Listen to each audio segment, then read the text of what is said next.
Well, hello. Hi. I haven't seen you all day.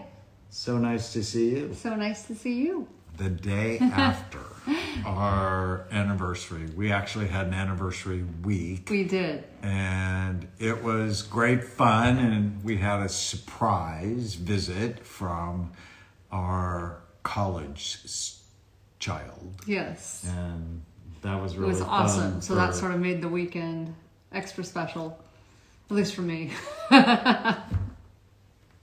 And me too. Yeah, it was awesome. No question. So we wanted to talk about what makes a relationship great. And yeah, so the team called. The team wanted to make a post, and they're like, so what would you say is the one thing that, makes you guys work? And I'm like, one thing, like there's like so many things, like why we work so well together. There's so many things that I don't know if I could come up with one thing. And it was funny because you came up with a word and I came up with a word at the same time. What was your word? Focus. Mine was intention. Same thing. Same thing, right? Is if you want to have a great relationship, you need to know what you want. Right. And you need to get it in front of your brain every day. And it's, so many people, I feel like so many people wait for it to happen to them. It's like they wait for it to happen. And it's like we talk about how happiness is a practice and how love is a practice and how forgiveness is a practice. And brain health is a practice. Right. And mental relationships, health is a if you want to have a good marriage, it's a practice. Right? So it's doing the right thing over and over and over and over again. Mm-hmm.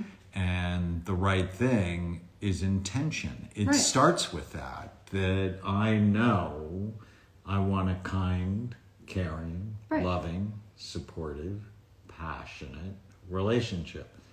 I always want that. But I don't always feel like that. No, we're not talking about open relationships. Somebody mentioned open. No, we're not talking about open.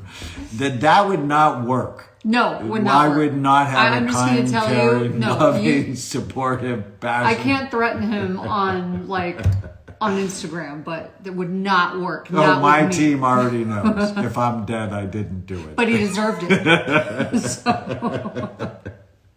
Let's get back to focus. Kind, caring, loving, supportive, passionate relationship. Always want that, but I don't always feel like that. Really? Because you're really good at hiding. Sometimes my brain shows up with rude comments. I'm so glad that you don't actually follow through with that. But I don't say them. He Why? doesn't say them. Because it won't get me what I want. Kind, caring, loving, supportive, passionate relationship. What's it say? How can you achieve a sense of independence and individuality in a relationship? Oh, I think we have a strong sense of individuality. I think most people would not say we are super alike. No. We get teased all the time for being like, sort of, people think we're a mismatch, but I think we're a perfect match. Because I'm very yin and, no, you're very yin, I'm very yang. I always say you're the yin to my yang. And so it's perfect because I can't imagine me with someone like me. I'd probably end up killing them. So quite frankly. So I know Did you just say that? Yeah, I'm not. I know that I think I make a great partner. You've never been arrested. She's never been arrested. But if you're with the wrong match, like someone as intense as I am, it probably would not be a good fit. Right? No, but we learned early on that it's not just chemistry. So many people think it's chemistry. And there's a bit of chemistry, but it's alchemy.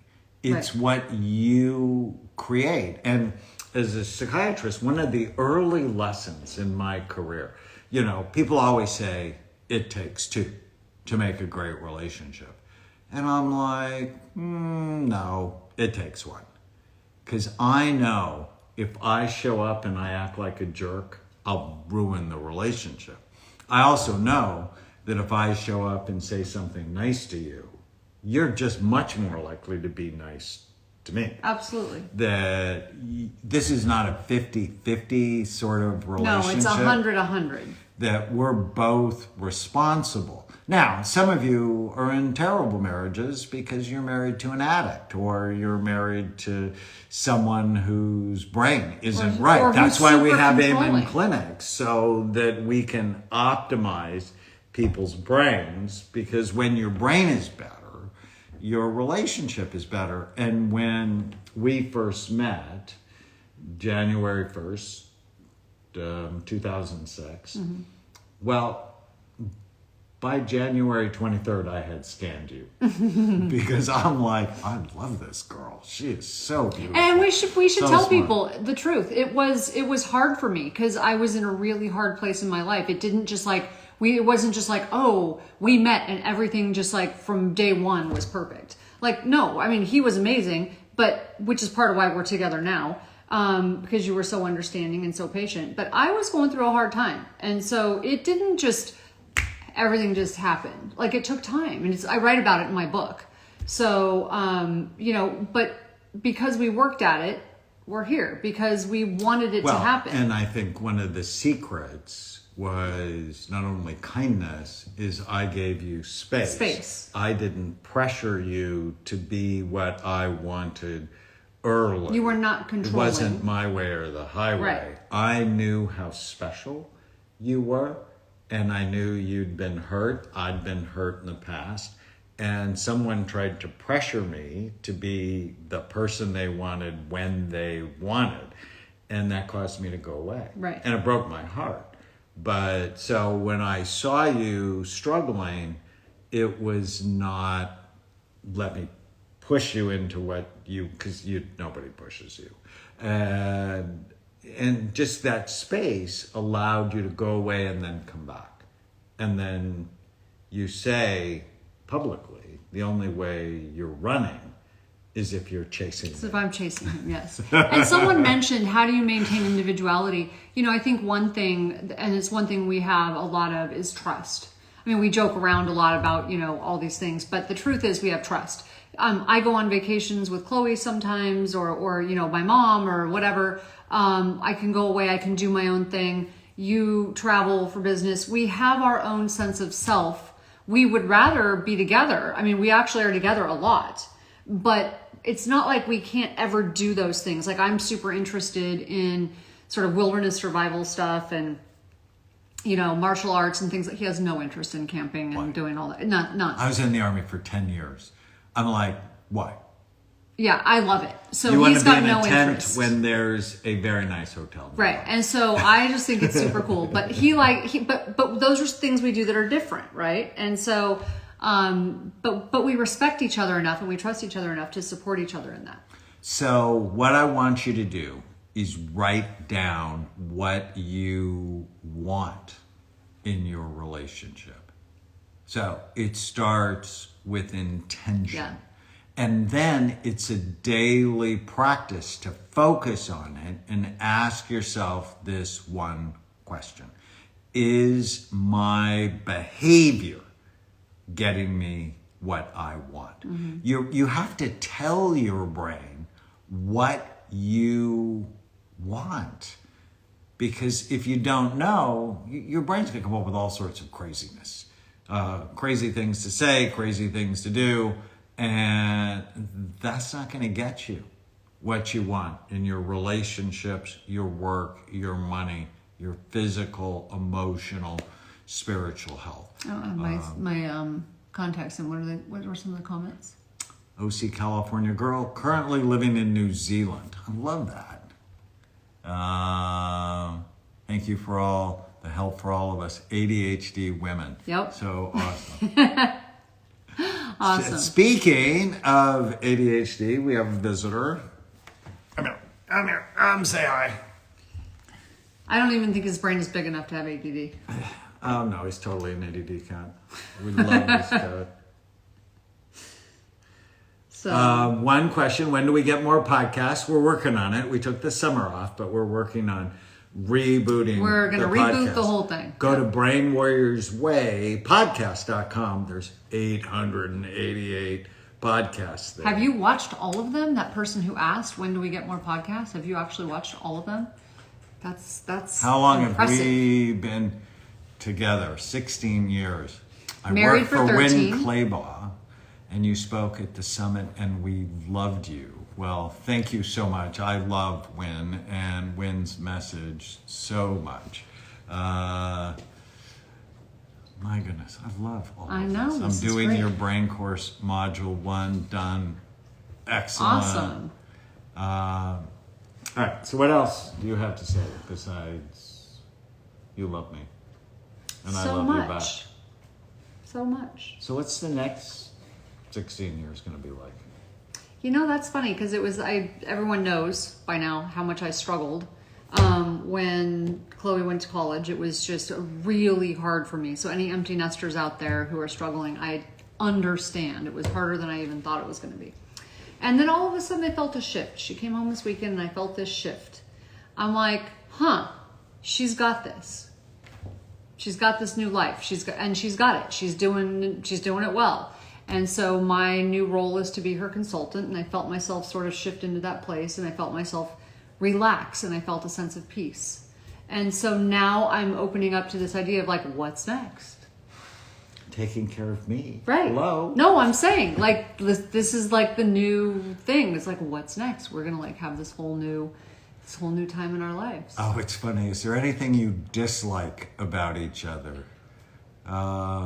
You know, she's a little more intense in certain things than I am. Right, and I want him to make decisions faster.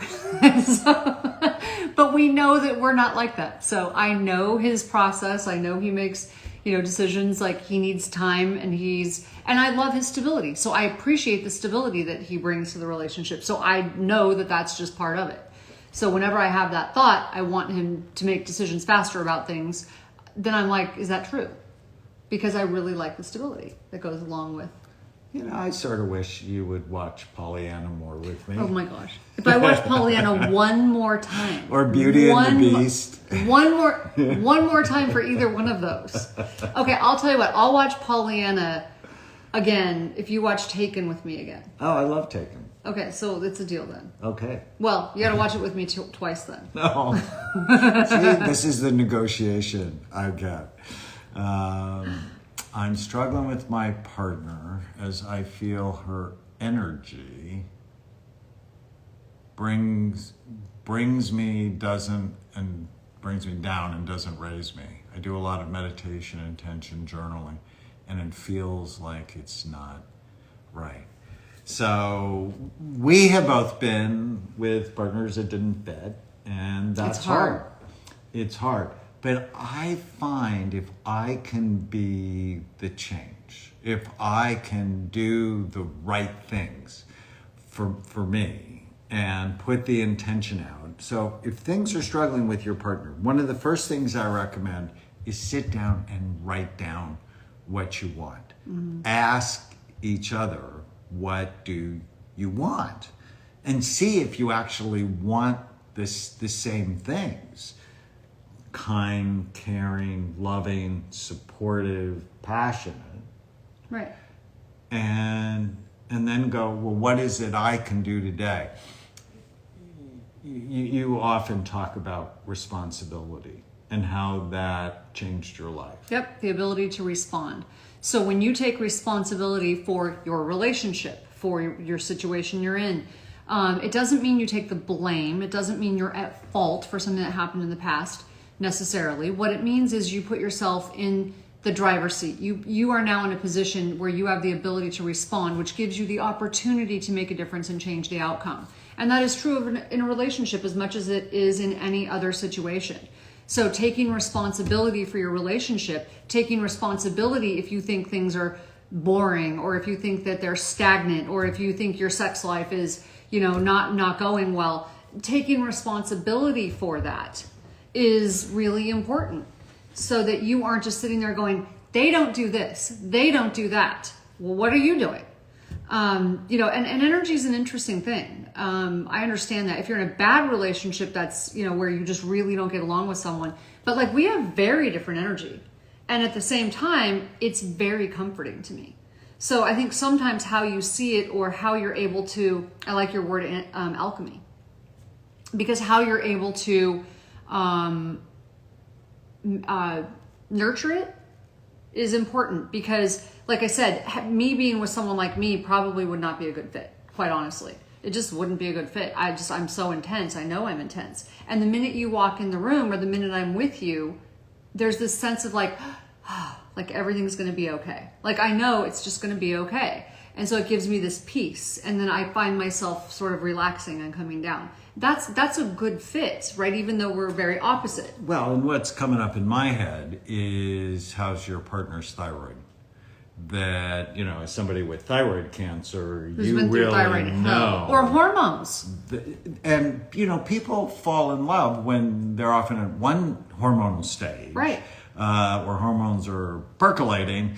And then there's menopause. Hormones don't wane the same. Right. For women or men and it changes. or whoever you're with. And that's why Tan and I always talk about the 4 circles.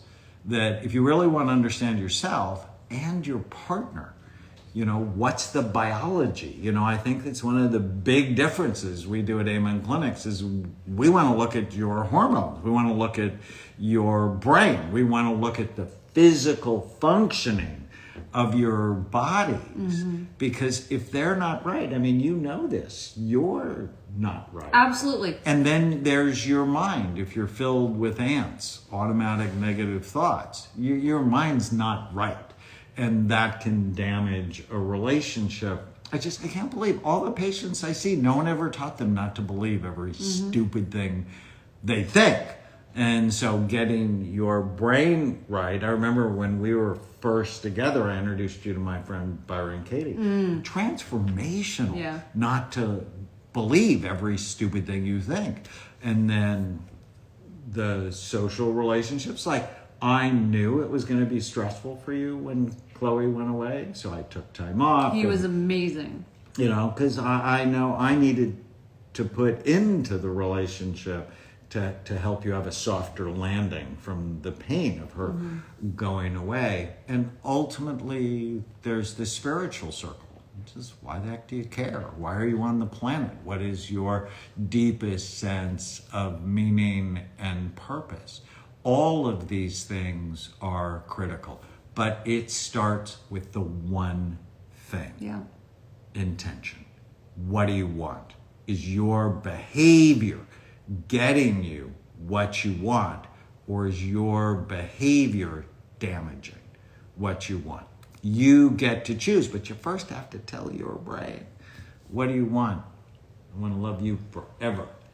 I don't want you to be stressed, and I don't want you mad at me, because that's just not fun. And that's how we live our lives. So anyways, we my just goodness, wanted look to, at all these I know, great so great, comments. all these comments. Intention is everything. Yep. It's the first thing. Yeah, there's so many things that I think go into a good relationship, but I think it starts with what you want and focus and intention. Someone says, do you think I should get my brain checked because my siblings talk to me harsh all the time while I was depressed? Well, if you're depressed, I think it's good to get your brain checked, because depression isn't one thing. Maybe your siblings should get their brains checked too. Yeah, that's probably true. And that reminds me of what we were talking about a second ago. You fall in love with someone at one phase of their life, like hormones, because hormones can cause depression. And then all of a sudden you find yourself changing.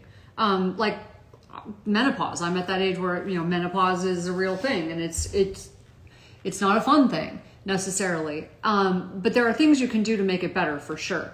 But I think this is the time where it's really important that you have open communication, because you are, like, things change, like your desires change, your drive changes, your energy changes. And so if you aren't connected and talking about that, it can feel like you're disconnecting, and that's not the intention. Right? Well, and you can take it personally when it may have to do with your thyroid level or your testosterone level, and nothing to do with your love level. Right. Or your intentional level. But if you're not sleeping because progesterone is low, then the next day, I mean, both of us know if we didn't sleep the night before, things are just harder the following day. And so if you know that, you just give each other grace. So we didn't mean to do a whole relationship class. We just wanted to talk about the one thing that we think helps our relationship thrive, and that's focus. We'd love to hear from you. Share the video. We're going to post it in a little bit. Thank you so much for being part of our community. Bye, everyone.